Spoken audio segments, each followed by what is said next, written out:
Have you ever wondered if you could make creamy and delicious yogurt without milk?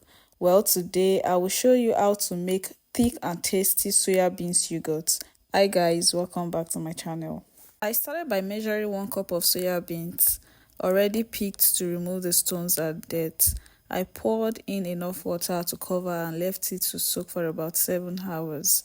But you can also leave it overnight until it softens. I peeled off the skin by rubbing the beans between my palms, then added water and sieved out the shafts.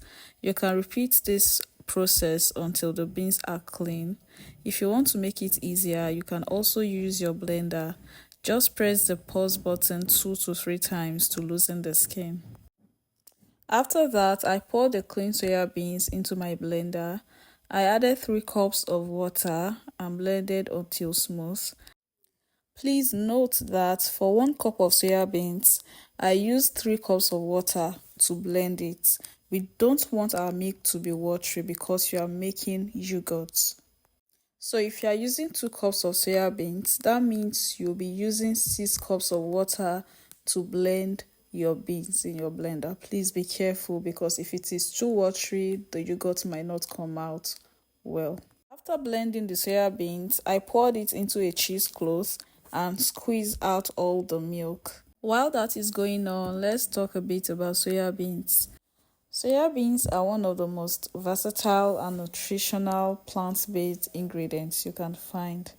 They are packed with protein. In fact, they contain almost as much protein as meat and dairy, which makes them a great option if you're trying to reduce or replace animal products in your diet. They are also rich in calcium and iron and essential amino acids, which are important for strong bones and energy. That's why soya milk and soya yogurt are popular among people who are lactose intolerant or simply looking for a healthy dairy-free option.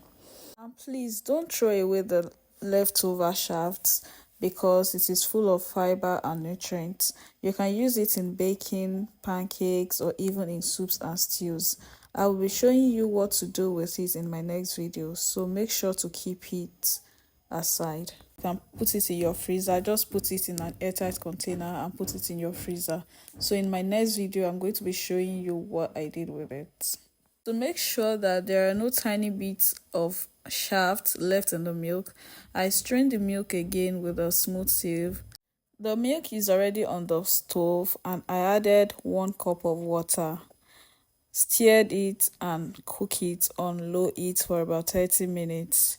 Low heat is very important, please. If it cooks too much, it might affect how the yogurt sets.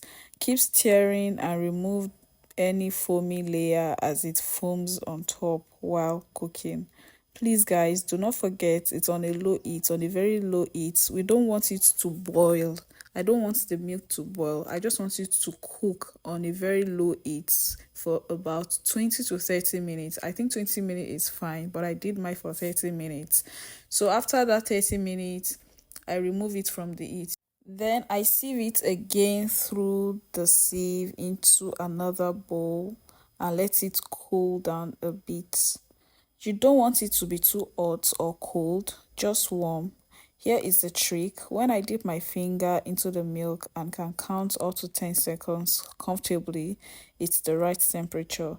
Also, make sure you remove any cuddles you see on it, just the way I did here. To turn soya milk into yogurt, we need culture. That's what helps it ferment. I use 2 tablespoons of Mitch and K sweetened Greek yogurt with active cultures. Normally, unsweetened yogurt is ideal, but I wanted to see how this sweetened one would turn out. I mixed it with a little soya milk to dissolve, then poured it back into the rest of the milk and stirred well. This is the stage where the magic actually begins. Once the yogurt is added to the soya milk, the live cultures inside it start preparing to feed on the natural sugars in the milk. That's what helps it thickens and give it that smooth, slightly tangy yogurt taste. The temperature here matters a lot. If the milk is too hot, it can destroy the culture. If it is too cold, they will go to sleep and won't ferment properly. So warm milk is just perfect for them to stay alive and active. When you mix it gently and evenly like this, you are helping those tiny cultures spread out and work on every part of the milk. In a few hours, the mixture will transform into thick, creamy yogurt, and that's all thanks to this simple step. I really enjoy trying things like this because it shows how much we can actually make from everyday ingredients. It's not hard at all once you understand the process, just patience and the right timing. I poured the mixture through a sieve one last time. I covered it with a cling film and bowl lid. Then I wrapped it in a nylon and placed it in a warm spot, my microwave, for about 10 to 12 hours. Please note, if you're using the microwave as your warm spot, do not turn on the microwave. Oh. We are not cooking it, oh. We just need a warm spot for the yogurt to ferment. If you have an oven, you can put it in your oven. Do not put the oven on. We just need a warm spot. I beg go. So we are going to leave this for 10 to 12 hours in that warm spot. So I left mine for 16 hours actually. I forgot. So I left it for 16 hours.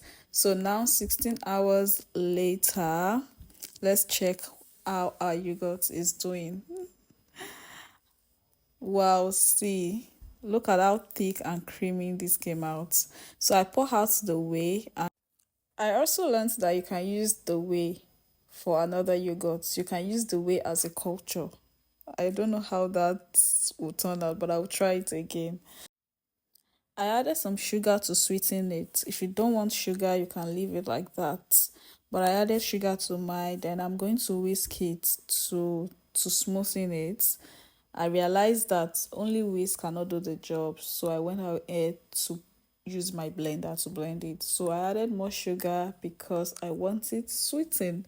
And to be very honest with you guys, this yogurt tasted exactly like the Mitch and K yogurt I use. So if you are going to be making your yogurt at home with soya beans, please make sure you use your favorite yogurt that has active culture. Use it as your culture because you are going to love it. It's going to give you the exact taste of that your favorite yogurt. So we blended it here. You can see how smooth, thick and creamy soya beans yogurt is. You can enjoy this with granola, with granuts, anyhow you want it. I'm going to say this again. This tastes exactly like Mitch and K yogurt. I honestly never thought I could make yogurt from soya beans. It came out so well, and I'm happy with the results. Since this was my first time, I made a small batch, but if you like to make more, simply increase the measurements. You'll find the full ingredient list and measurements in the description. If you enjoyed this video, please give it a thumbs up, leave a comment, and don't forget to subscribe to my channel for more easy and exciting homemade recipes. Thanks for watching, and I will see you in my next video.